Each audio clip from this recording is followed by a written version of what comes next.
Silvermine, or to Rosemary for inviting me when we met in Miami Art Basel in December. That was a wonderful instant friendship. And here I am, even though I live in Manhattan, I have a studio in Manhattan, I do metal work around there, sometimes in Brooklyn. Recently I had a few shows in Long Island City.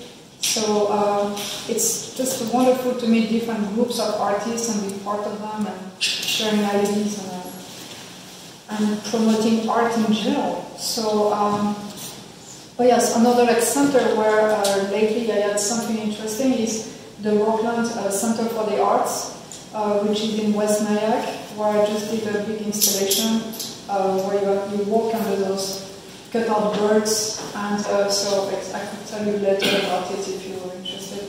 I will leave a few cards. So, what I want to say about this piece is that it's quite representative of my usual metal work. I started welding after spending years, let's say, all my youth, like childhood, teenagehood drawing. Then I started painting, and for a number of years, maybe 14 years before I went into metal, about 10 years ago. So I played because to me art is play. It's a professional game of reaching my own limits, and then when I pass my limits, I will go to the next level. I'm always like challenging myself and the odds and the elements.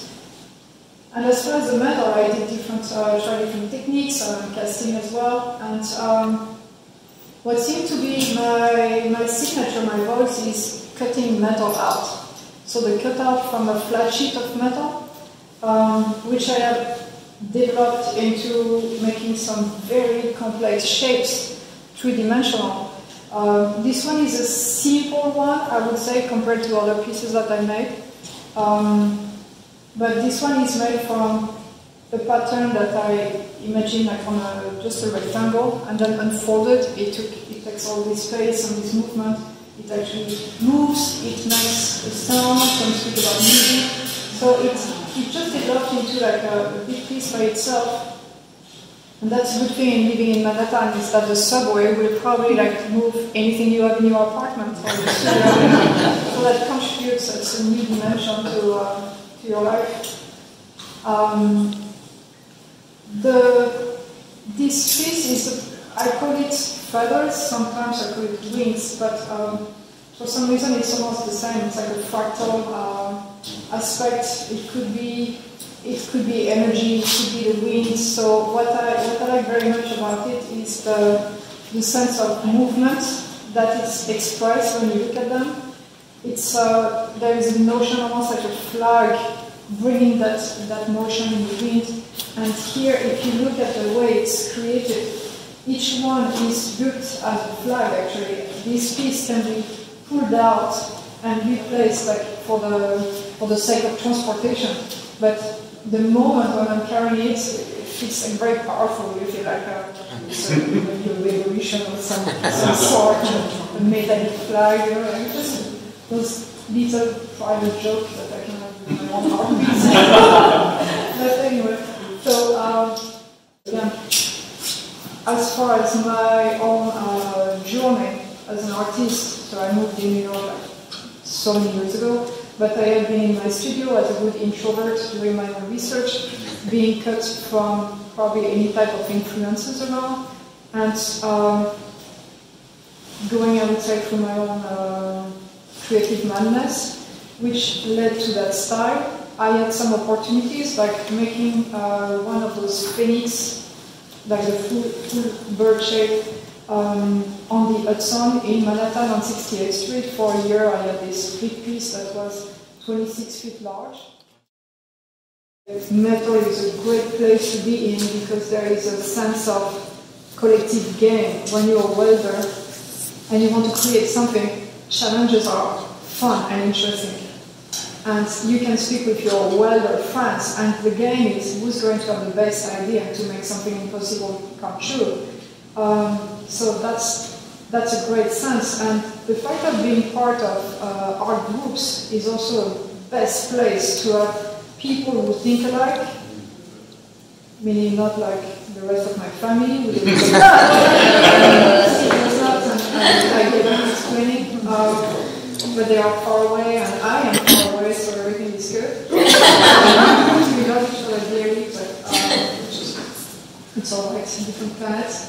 But yeah, so being part of the group and being part of Silvermine also, even though there is a distance, I don't know how it's going to happen, but I really look forward to be more involved in this amazing place with all these amazing studios that you have here, and maybe like teaching some workshops, or I'm completely open to everything Rosemary mentioned before. So, how long have you been involved in metal? 10 years. 10 years. Very much 10 years, like. So you were painting before? Oh yes. And so what made you go into metal? You recall what the reasons were? Actually, that's other belief that I have, is that when we are creative on every aspect of life. That's the general answer. Now, the more personal answer is that 10 years ago I also lost my father, and looking at afterwards, like looking back 1 month after the funerals, I found myself in the basement of the Art Students League, where I'm also like a life member now, and I signed up for welding and casting. So this was my sense of just engaging into that new route.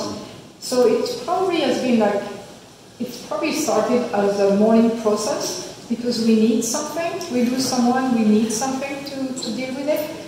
And being in a very noisy room with these insane instruments was a good way of like burning some energy, I would say first. And then looking back in time, it's also that my father was a cardiologist, so he was really good at repairing people, putting like pacemakers, giving them another 10 years of life. Sometimes the heirs were not too happy about it, but that was his way of, that was his cause in life. And whenever he had a time for himself, he would just be in the engine of a car. So as a little kid, when I wanted to find Daddy, I would have to go in the garage, where I got used to this atmosphere, and I don't want to say that I was doing that with him, because it will not be true. But probably in that morning process, I find something very familiar and very welcoming, connection to my father and his own father, who were like crafts.